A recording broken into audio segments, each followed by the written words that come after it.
This is a Film Stories original podcast.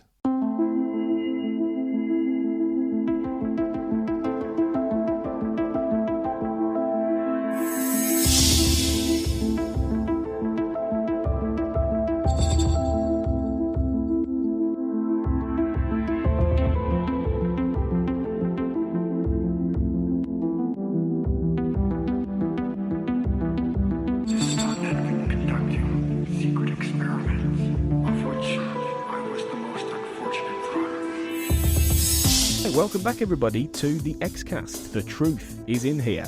I'm your host, Tony Black, and normally we would be talking about a specific episode of the X-Files, working our way through Season 1 or doing one of the nominated episodes by the listeners. But this is a special episode because I'm very happy to tell you that this is the first interview the X-Cast is doing. And I'm being joined today by a very special guest, which is Mr. Matt Allair. Hello, Matt.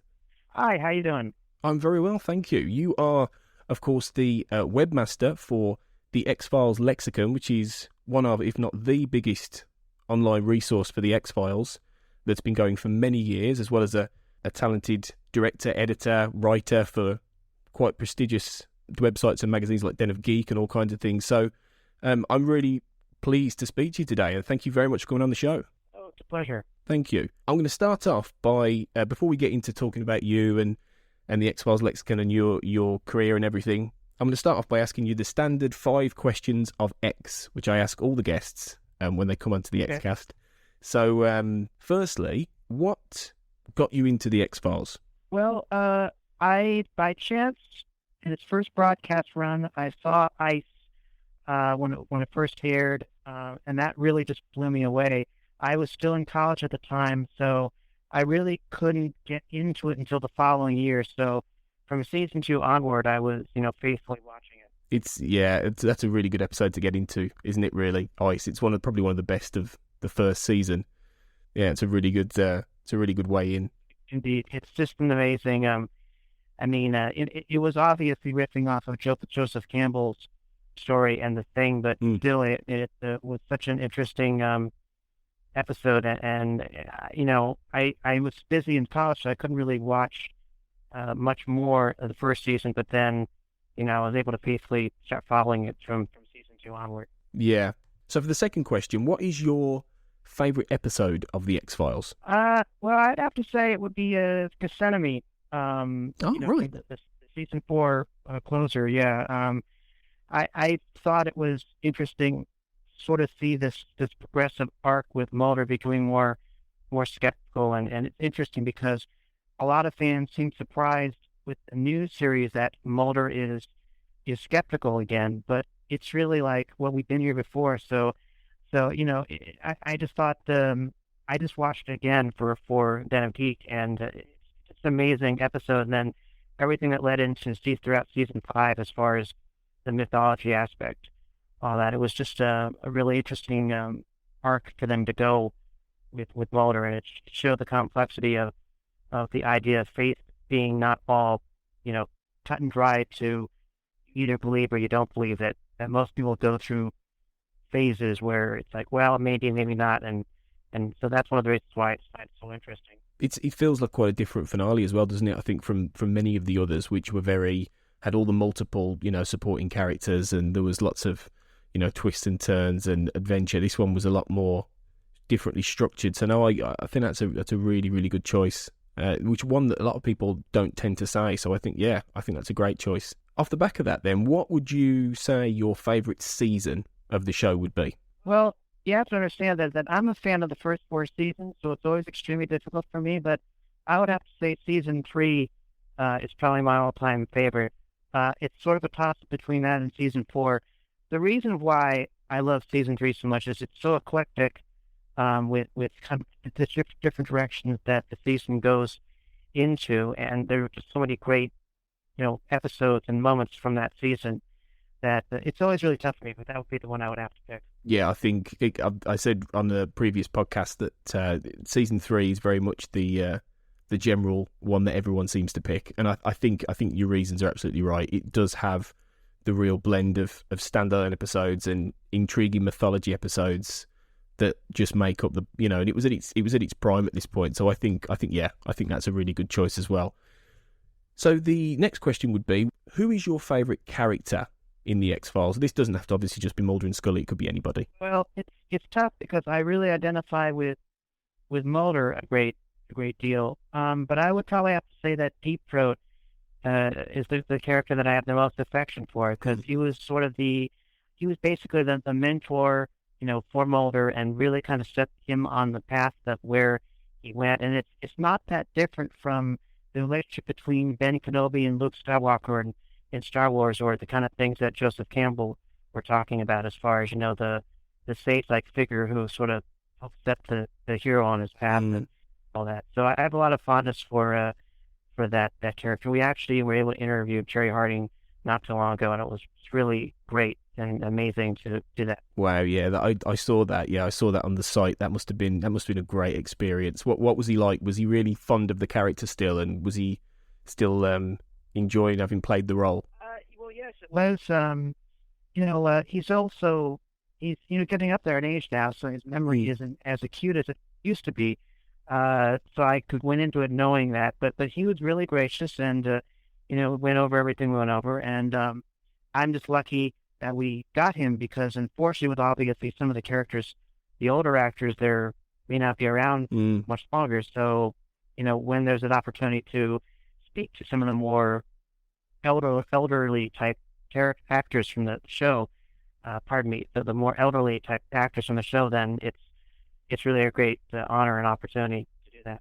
Absolutely. I believe you interviewed William B. Davis as well, didn't you? Not so long ago. A couple of years ago, yes.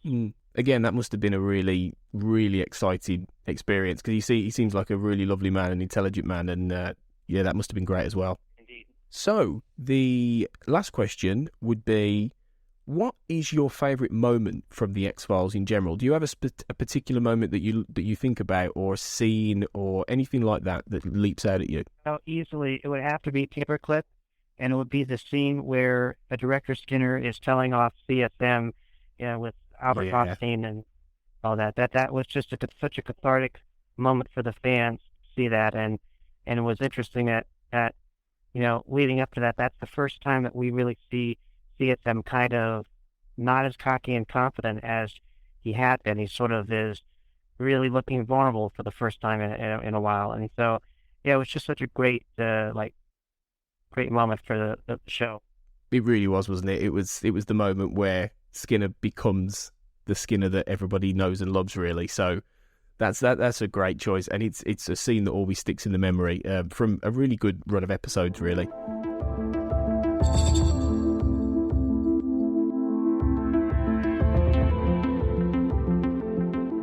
Well, thank you for that. That's a good little expression of your personal fandom there. But let me get on to asking you then about the main reason we're here, which is primarily to ask you about the X-Files Lexicon, which obviously you established in 2005. So it's been going quite a while now. What was the reason for launching that fan site in the first place? Well, I had been involved with a child actor website, and then there was I was involved with the Harry Potter Lexicon before that. And when I was helping with them, I was thinking, well, gee, there should be something like this for the X-Files. And then when I had done Google searches and whatnot, I really found out that apparently there was not really the type of a reference website that I thought there should be. And so I thought, well, okay, since no one has really done it, I went ahead and set up the site, had a friend help me, wrote 12 pages that went online, and then we went from there. So, because the X-Files obviously was around before the internet was in its infancy, really, wasn't it, in the sense of fandom as we know it? There were certain groups and chat rooms and things, I imagine, at the time, but were you involved in those going back in the day? So obviously you were involved with the Harry Potter group, but were you involved in early X-Files fandom before then? Well, I didn't really get a computer until 1999, so, I mean, I had gone over to friends' place and seen, comments from, the X-Files Delphi forum and all that, but I really wasn't able to interact until after I had set up the website in 2005. But I had been a lurker for a long time, and then obviously, I had been following the show privately So I wasn't really exactly part of the first generation, unlike someone like Sarah Stiegel, but, at least as far as in online presence, but, I was floating around out there and, taking in what other fans were commenting about. So with the Harry Potter lexicon, were there various people involved in that website who came and helped you establish the X-Files lexicon? Was there a dual fandom there with the same kind of people, or did you branch off with another set? Oh, no. I mean, I Steve Van Ark is the one that set up that website, and really I was just helping. But it was like they're just such separate genres that I didn't really try to bring anybody from that circle into this. I mean, I started the website from scratch as far as having to recruit people, and obviously I guess the quality of the writing was strong enough to where I was able to start recruiting people to help write for the website and chip in with fan art and whatnot. And so, I really did sort of build this from the ground up, the whole enterprise. That's fantastic as well, because like you say, you were filling a gap that wasn't there in the, in an age where the X-Files was off screen and it had effectively finished in many respects. So it was brilliant to establish a base that drew lots of the fans in, and it's steadily grown from there, hasn't it? And now you have quite a community, don't you, involved in maintaining it and writing articles and things like that. Oh yes, so we're still recruiting people, and we've got some amazing people that have come on board. There's one figure named Chris Irish who's writing the comic book reviews for the website. He's going to be taking on a bigger role with the website in general, and he's a terrific writer in his own right, and a nice guy. And so you'll probably be seeing his presence more over time in the next year or so. That's fantastic. It's great that it's developing and growing. There was also the Syndicate website as well, which was an offshoot designed to bring other different fan sites and fandom together. What can you tell me about that? Well, that was an idea that I helped to create along with several other webmasters, and unfortunately, it started off really well, but we haven't been able to follow up with the effort. But basically, it was like a platform. We were trying to network with various sites to participate in it and sort of increase, cross communication between, fan sites and whatnot, and also, various webmasters. And so it's an idea that's still in development. We have to, be able to register in more people and all that. And then my website's also been in transition because some of the people that have been helping, we're trying to get them back so we can get things more, a little more further along than they are at the moment. So it's in progress, and I'm really optimistic about that. We'll be able to expand the syndicate soon, and be able to move forward with getting more people online, especially now that we've got the new revival and the new influx of people that are coming on board that are following the series. And a lot of it's also young people too that are discovering the series for the first time. So it's all pretty amazing. So we're optimistic that we'll be able to get more people come on board, with everything. I'd hope so, yeah. And, this seems like the perfect time to do it with the revival and like you say, a new generation of fans maybe discovering the show and the older episodes. So, yeah, I would encourage anyone who's listening to this to check out not just the Lexicon, but the Syndicate. And if you're involved in X-Files fandom, get involved there as well, because it sounds fantastic. Oh, thank you. Obviously, the success of the Lexicon then led to an amazing opportunity when you were invited to contribute to the Blu-ray for the second X-Files movie, I Want to Believe.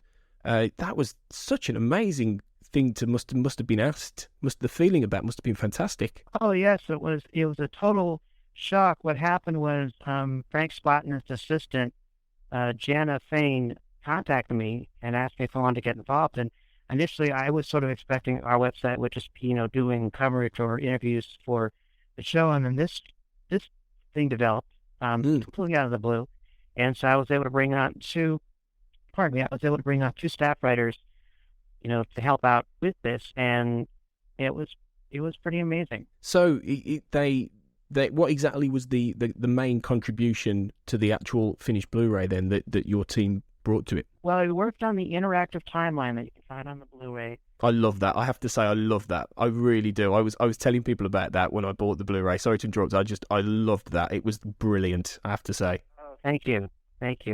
Well, yeah, we were the researchers and consultants for that. The free history section is actually stuff that I wrote, and then basically with everything else, we were just simply helping to, go over the synopsises and then, verify the timeline dates and any information that was missed and all this. And it was a pretty staggering job because we had about just under 2 weeks, and we had thousands of spreadsheets to review in that time frame, which is thankfully why I had at least 2 other people help me. And actually, another person who actually has his own X-Files timeline, we should have actually had this other guy on board as well, because there was such a huge amount of work to be done. But we managed to get it finished, and the rest is history. So it's an incredible resource, when you look, because obviously, a lot of the information on that timeline doesn't necessarily pertain to a lot of the content in I Want to Believe, which is a very standalone movie. So it's got the entire mythology laid out and everything like that. It must have been an incredibly time-consuming task to actually pick out all that information. And I assume it was primarily watching a lot of the episodes and making detailed notes and things like that. How did you go about compiling it all? Well, we used it's a combination of watching obviously episodes. It was also there was also Mike Merritt's X-Files timeline, and so we always were able to use that as a jumping off point, and then sort of fill in details from there. So yeah, it was a challenge because it was such a narrow time frame to go through all that material. But it was really an incredible experience, and Fox was really generous, at the time, as far as making sure we were compensated for our troubles and That's fantastic, yeah. And I had, like I said, you guys did a brilliant job with that, and it helped the film. The film draws mixed reviews with a lot of people, but the extras on the Blu-ray were exemplary. So that's brilliant that you got the chance to do that. So I thank you as a fan, because that was ace. Oh, thank you. No, I know. I mean, it's really flattering and thrilling to hear, fans compliment me about that. And this has happened before, where fans have come to me and thanked me for that. It's always really a nice feeling to get that kind of feedback. Well, thank you. I'm glad, because it takes a lot, and it takes a lot of love for the show, and I think it's important, to know that fans appreciate that, and all the effort that goes into that, and putting that all together, because it's great to just sit there and absorb. So brilliant. I hope they ask you to do more for future Blu-rays and movies or TV shows or whatever. They'd be mad not to, really. So you've pretty much interviewed most of the major faces behind the camera and in front of the camera on the X-Files. Most recently at the premiere event, which I'll ask you about in a moment. But do you have a particular favourite person you've interviewed, or a particularly favourite interview or moment when you've spoken to people, whether it's Chris Carter behind the camera and his team, or the stars of the show? Well, there's so many highlights. I'd have to say that Bob Goulin's interview was probably my favorite, because he was so generous with the information at the time that he was willing to give. It's so tricky with the show because Chris Carter was so conscious of trying to create a mystique that sometimes there's been this tendency to not want to have to reveal too much. And so that's always been the challenge of the website, is to get talent to share as much information about like what they do and how they work. And I'm always so fascinated by the process, because I have a film background as well. So I'm always really fascinated by seeing how how other people work and what they do and whatnot. So I'm learning as much from doing the interviews as the fans are learning, because it's sort of like extra school. Even though I did go to college, it's sort of like another way of learning more about how the business works. Sure, yeah. And speaking to, obviously, Bob Goodwin, who was involved in the first 5 seasons when they were filming in Vancouver, he had such a massive hand on the show, didn't he? And steering it from very early on, and directing some amazing episodes. So yeah, it must have been really great to sit there and just talk it through with him. Oh yeah. Well, I'm still in touch with Bob. He's really a really super nice guy, and you obviously know who he's married to, of course, right? Yeah, Sheila Larkin. Yeah, Scully's mother. Yeah, she's really sweet too. Oh, and she's in the new series, isn't she? She appears. She's in the new episode, yes. Oh, brilliant. Okay, so yeah, that's great that you're still in touch with them as well. That's lovely. So as I said, you covered the premiere event in Los Angeles just last week, I believe, for the brand new miniseries. And I've seen, as many fans will have done, your interviews on the carpet with David Duchovny, Gillian Anderson, and Chris Carter. So that must have been an incredible experience. What was it like to be there? Well, of course, it was a really amazing experience to be invited and having the means to get over there and do it. And seeing the episodes, because unfortunately I haven't had a chance prior to that. It had been 2 other previous screenings of My Struggle. There was the Comic-Con, and then there was also over in LA there in a previous screening. So the premiere was actually the 3rd screening of the episode. So it was really, I was relieved that I was finally able to watch it after everything that had been reported back to me. Yes, so, yeah. And it was really good. It's it's going to be.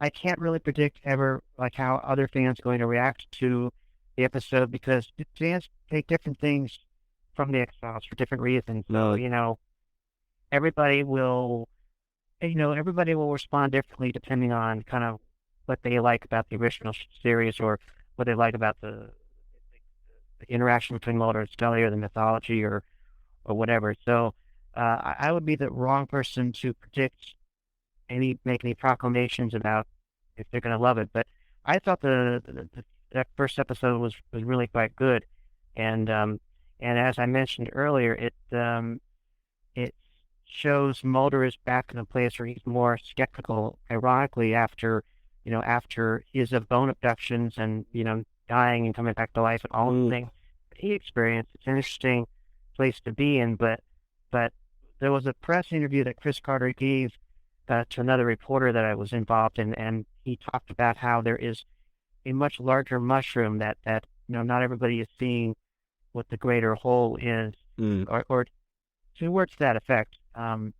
So I think we'll have to wait and see what happens with how all these other episodes play out and where the characters are by speaking up by episode 6. Yeah, because obviously from what we've been hearing, that there's ongoing, even though there's 2 bookended mythology episodes, there's ongoing character beats and stories throughout the 6. So obviously it'll be a full complete picture by the time we get to the end of My Struggle 2. So yeah, it's hard to see. But this is my next question was going to be, what did you think of the episode from your personal perspective, without obviously going into spoilers, because we're recording this the day before it premieres.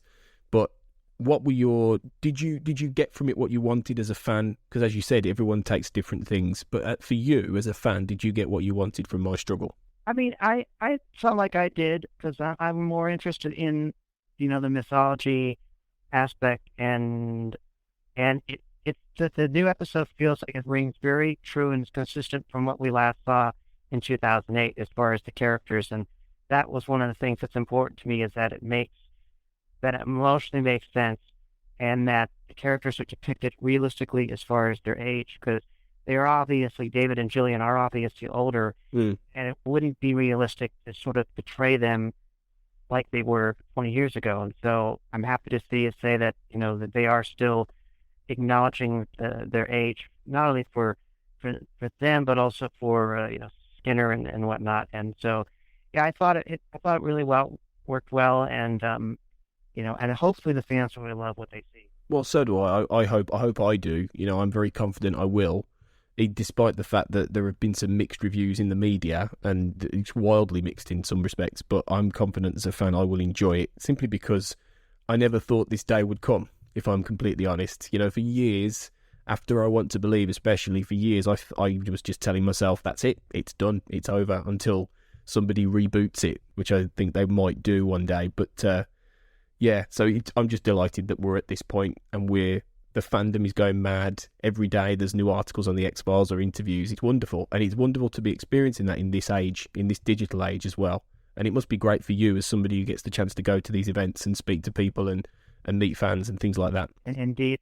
Well, it's nice because we're finally able to get more of the story told and get closer to getting the story fully told instead of it just having sort of just stopped.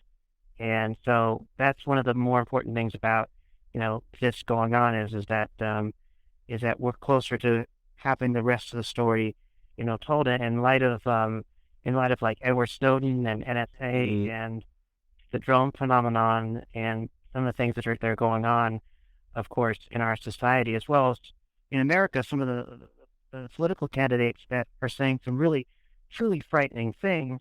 It's just so relevant to the X-Files come back right now. It does feel like, as Chris Carter has said this, hasn't he, in many interviews, but it does really feel like the most appropriate time to bring back a show that was created in the days of a different kind of suspicion and paranoia. And, the world is changing and becoming, even more that way, unfortunately. So it does feel like the right time. And it might capture a similar zeitgeist. Let's hope so. Indeed. Well, I mean, I was watching Redux too, and it's so amazing that, it's the story where the chip is reimplanted in Scully to cure for cancer. And, there's a lot of talk in the real world about citizens, being required or to have, chip implants in their bodies. There's a lot of stuff that's in the media about floating these ideas around nowadays. And the X-Files was really ahead of its time as far as talking about some of these ideas, long before, what we're seeing now is stuff that the X-Files was sort of predicting, 15 years ago. Yeah. So it's really amazing. And scary. Just briefly, though, moving away from the X-Files itself, obviously that isn't your only single interest and your passion. You've also got quite a few different other strings to your bow as well, in terms of directing and musical endeavours as well. What other things, what other passions do you have? What other things do you engage yourself with?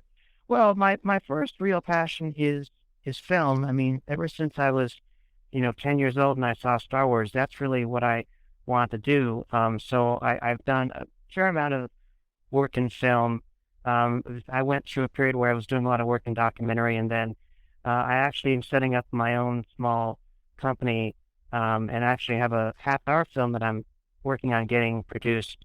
And then hopefully there's at least 2 other films which will be all debuting online on the internet. But it's a slow process, getting, any kind of sort of narrative type films made as far as, independent, whatnot. Then I do a lot of songwriting. My dad's a musician who's worked with some notable people, and so I also I do a lot of, music recording and whatnot as more of a hobby than anything else, because, it's the music business is such a tough business to be able to survive in that, unless you're really willing to commit, it's almost better to just kind of do your own thing.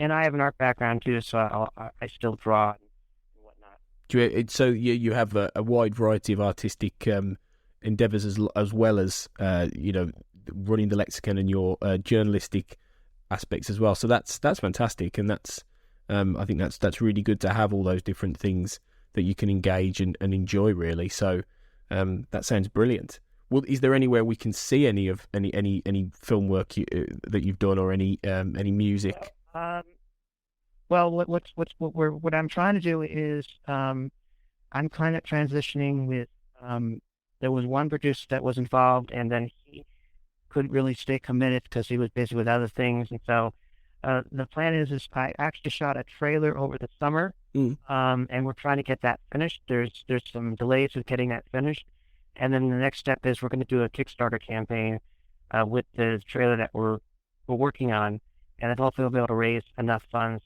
to actually get this film, made.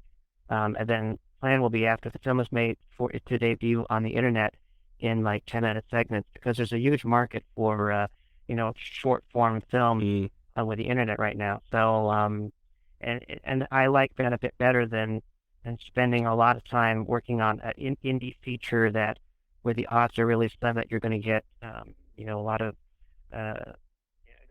an audience. And also the way that the film festival circuit works is it's also such a challenge to get films into various film festivals that I actually like this avenue of going and trying to show a film, for the internet market and all that. It seems again like something that you're tapping into an area which is immensely popular and a good way of reaching people and tapping into that.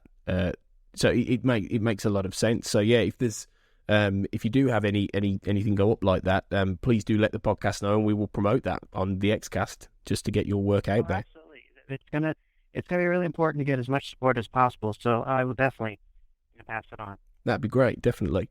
Lastly, really, before we just move on, I just wanted to ask you really what you feel, just going back to the lexicon, what you feel the future is for that site, and how do you feel that engaging with the fandom of the X-Files and fandom in general will evolve as trends and media change in the future? Well, I mean, obviously it's a challenge because now with things like Facebook and Twitter and, some of the other, like Instagram and some of the other outlets that are out there, the fandom is a little more diffused because it's not like it was even 7 years ago. So, I mean, what you do is you adapt and you just sort of keep, moving forward and expanding. And we did quite a couple of years back, we did try to set up more video kind of media type stuff with the X-Files Lexicon, and we want to go back to that and actually do what I call Lexicon TV. So we do want to keep expanding it and branch out into more media. And I have people that are always constantly telling me that I should do a podcast, but I'm such a fan of, doing print reviews that I'm kind of reluctant to go there. And then the other thing is there's also the X-Files Lexicon blog, which I've been working on for years, and as I've got other people that are helping with that now. But I mean, I kind of use that as a way to branch off on various subjects over time. There is some other ideas I have for some other sites. I would love to work on putting together a Lone Gunman website. Oh, fantastic! A proper one, and hopefully, and there's several terrific Millennium websites. But if I can figure out a way of doing that, I would love to set up another website that's like the Lexicon for Millennium. So there's a couple of things that are in the works as far as that. It's just it's just a matter of time and money and all those things to get those things in place and whatnot. Of course, it's wonderful to hear actually that you're looking to expand with Millennium and Lone Gunman. Obviously, as everyone knows, they are part of the shared X-Files verse effectively, and it's great. Millennium is especially something that is sometimes forgotten, and it's such a brilliant series. We'll be covering Millennium on the Xcast as well as the Lone Gunman. Well, we'll go through the X-Files. But it's great to know that that's going to expand into that. Are you as big a fan of that show? And obviously the Lone Gunman as the X-Files. I consider myself an across-the-board Chris Carter fan. So, I mean, I always love seeing anything that he's working on. I was a big supporter of the After, and I really would have loved to have seen what he wanted to do with Unique, and anything else that he, does want to develop, I will always want to check out, because I just am an across-the-board fan of everything that he's done.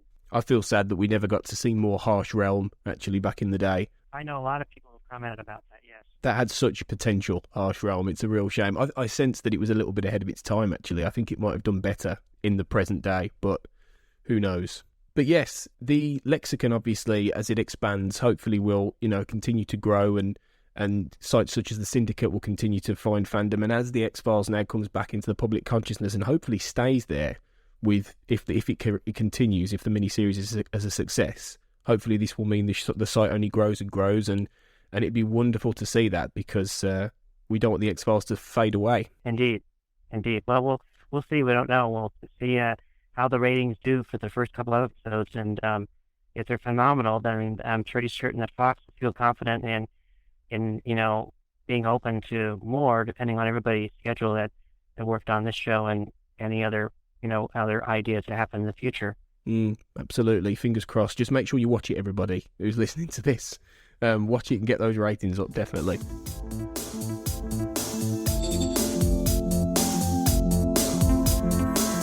Well, thank you for that, Matt. That was great to hear all about you and the lexicon and your experiences. I just want to move on and ask you last couple of things. Sure. I'm going to ask you what I do with every guest, the section called Do You Believe In? And quite normally we do a specific paranormality depending on the episode we've covered. But in this case, I'm just going to ask you this. Do you believe in the paranormal? Well, I'm very much along the line of Mulder in that I want to believe. I'm not exactly certain, but I've never really had any direct paranormal experiences myself. I mean, I've had a couple of dreams which were uncannily kind of predictive, and I've had a couple of dreams where it almost seemed like that there was some kind of mental download that was occurring, and they usually had some connection to and I've written about this on my blog, but there was these kind of images I was getting were similar to a lot of aurora type things, phenomenons are going on, aerial phenomenons, auroras, and things like that. So I can't claim that I've ever had a direct paranormal experience myself. But I've read a lot of the work of Carl Jung, and I think a lot of what he says makes a lot of sense. And so I'm totally open to the idea and these things existing. I don't think that you can. I think people that have experienced things that are paranormal or whatever, you can't completely discount their reality, because obviously they experience something that kind of goes outside of the realm of what most of us perceive. And one thing that I learned a number of years back is that our eyes only take in so much information that our brain processes. Our eyes actually take in more information than our brain processes. So that leaves me open to the possibility that there may be a lot more going on that we're just simply not able to perceive or process in our brain. So I mean, this was discussed in various areas of science and all this. So I as I said, I don't know. I'd love to believe. So. That's a good way of putting it. Really, I'd love to believe. Definitely, it's interesting. The whole idea of what the brain's capable of in dreams. It was covered recently in last year in the film Lucy, wasn't it? In I don't know if you saw Lucy with Scarlett Johansson. It was a bit of an extreme, film, but it had the ideas about the kind of things that we're capable of and that kind of thing. And I think it is a fascinating area, really. One of the other people that really is knowledgeable about these things is Christopher Knowles. I don't know if you're familiar with him. He has the Secret Sun website. I'm not. I must admit, no. Yeah, I would recommend checking him out, because he often will talk about a whole host of areas like the paranormal in relation to pop culture, and he's really I've known him since 2006, and he's always really an interesting person to look into. Definitely will then. Definitely, I will absolutely check him out, and I advise anyone who's interested in the paranormal, which most people who listen to this probably are, to give that a look. So thank you for that. I hope one day we come to understand these things and that the paranormal becomes normal, essentially. So thank you. Finally, I am now going to give Matt a little bit of the what we do to finish every episode, which is the X quiz. And I thought that this time, given we're not focusing on any specific episode, I would focus on the film I Want to Believe, given obviously you were involved in the Blu-ray and putting certain things together. So I'm just going to ask you 5 questions about I Want to Believe, and these are questions taken from things in the film. So are you okay to have a go at this? I'm a little nervous about it, but I'm certainly willing to give it a try. So it's fine. I worry sometimes when I do this with people on the show that it's the questions are a little bit hard. So I apologise in advance if they are. Who knows? Question 1 then. Okay. What is the disease that Scully believes the little boy she's caring for, Christian, has? I just saw this morning. I was going to notate it, and I'm running a blank, but it was some kind of I remember it was some kind of a debilitating condition that was rare. Yeah, I don't remember the name of it offhand. I'm sorry. That's all right. I think that, to be fair, that deserves a mark, really, because it was called Sandhoff disease. But yeah, that's effectively what it was, a debility. That's right. Yeah. So Sandhoff disease, yeah, I think that deserves a. What's interesting about that? I just want to comment. Sure. It's shows you how Scully's been influenced by Mulder, because she's one of the few doctors that are advocating for an alternative treatment on that condition, when all the other doctors are just conventionally saying, well, there's really nothing that can be done. And I credit Mulder's influence on her, that she actually was willing to take a calculated risk, and try something that was, that had a basis in possibly working. It was such a contrast to the more freakish experimentation that the Russian doctors and all that were doing, in the main case that they were working on. So just wanted to say that real quickly. No, I think that's very true. Actually, that's a really, really good point. That's something that we'll bring up when we cover, I want to believe, long way down the road for us yet on the X-Cast. But no, I think you're absolutely right in that it would, after all those years, she would, I think, have a bit more of an alternative look at medicine and the way she works. So, no, good point. Question 2. The actress Vanessa Morley plays an FBI agent who passes Mulder in the corridors of the FBI, and they exchange a curious look. But who did she play in the series?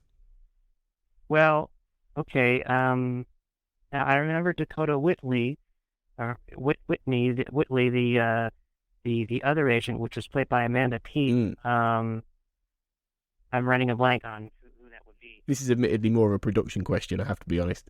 But it's just an interesting little fact, because she actually played young Samantha. So in the scenes... Oh, okay, that's right. Yeah, in the scenes where obviously she's been abducted, the classic moments back in the 70s, and the photo that he always carries of Samantha, that's her. So I think the fact that she's passing him in the FBI and they look is a little in-joke to the to the fact that she played his sister. She's quite a cool little thing.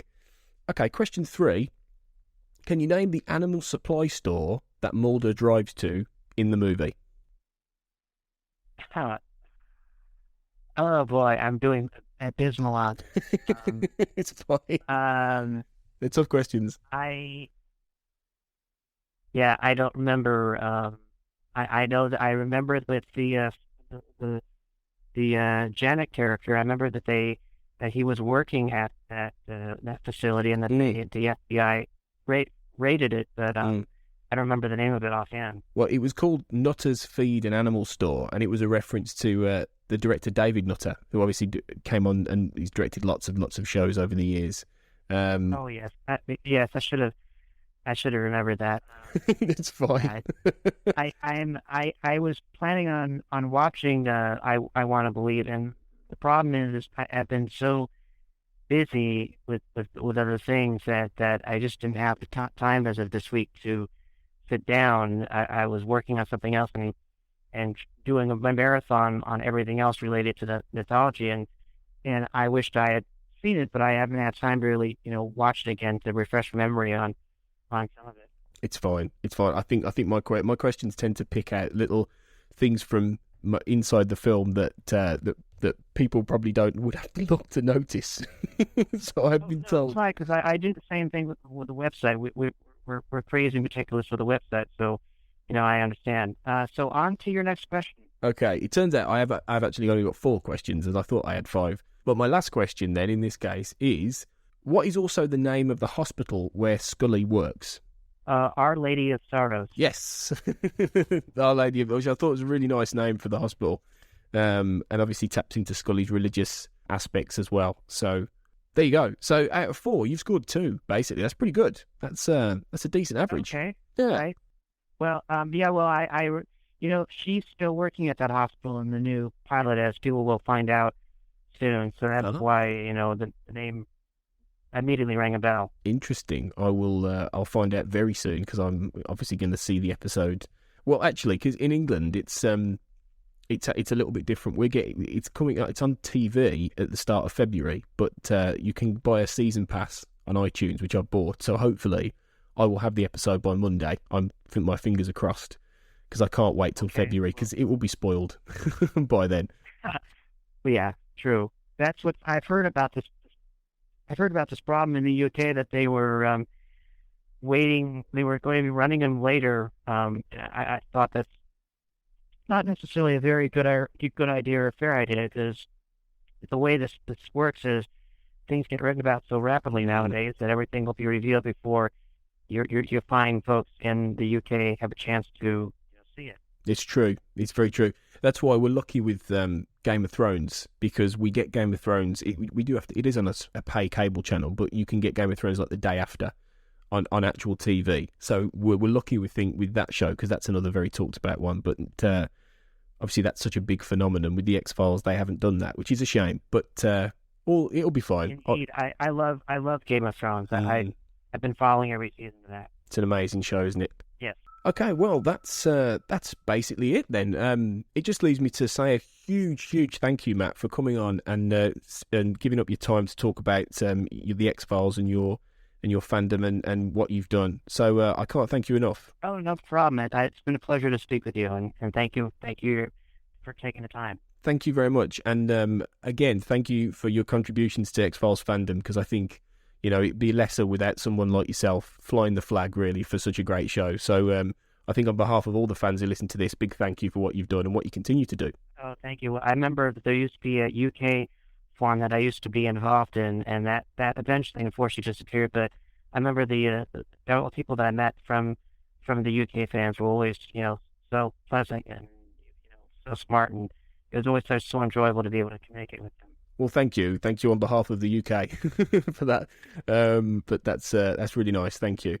So we'll be back soon for a brand new episode. But until then, I would urge you to go over to the xfileslexicon.com and please do get involved in the site. Look at all the articles and everything that's on there. It's a fantastic site for any X-Files fan that you cannot miss. And if you are involved in X-Files fandom, go to the syndicateconsortium.com, which is a huge project which hopefully more X-Files fans will get involved in if you run anything. So please do go over there and support this and support Matt's work. Is there anything else, Matt, you'd like to promote while you're here, or anywhere else we could find you online? Well, there were plenty of periods when things were slow that I did a lot of work on the X-Files Lexicon blog, and it's another great place. So I'm hoping that fans that are not familiar with the blog will check it out. We have reviews for the comic books that we've been working on for quite a while, and then I have a lot of past work on that blog itself, which I think fans will find really some fascinating articles in there. So we're always happy to get a promotion for that. Fantastic. Again, I urge anyone to go over and look at that stuff, because it's all brilliant. So please do check it out. You can obviously find the Xcast on iTunes. Please do subscribe if you haven't already. We're on Twitter at the X_cast, and we're on Facebook at the Xcast as well. So please do leave us any thoughts, get in touch. And as I say, we'll be back for more episodes soon and continuing our voyage through the show. So we hope to see you then. Thank you again, Matt, for your time. Thank you again. You're welcome. Thank you. And this has been the Xcast. Remember, trust no one.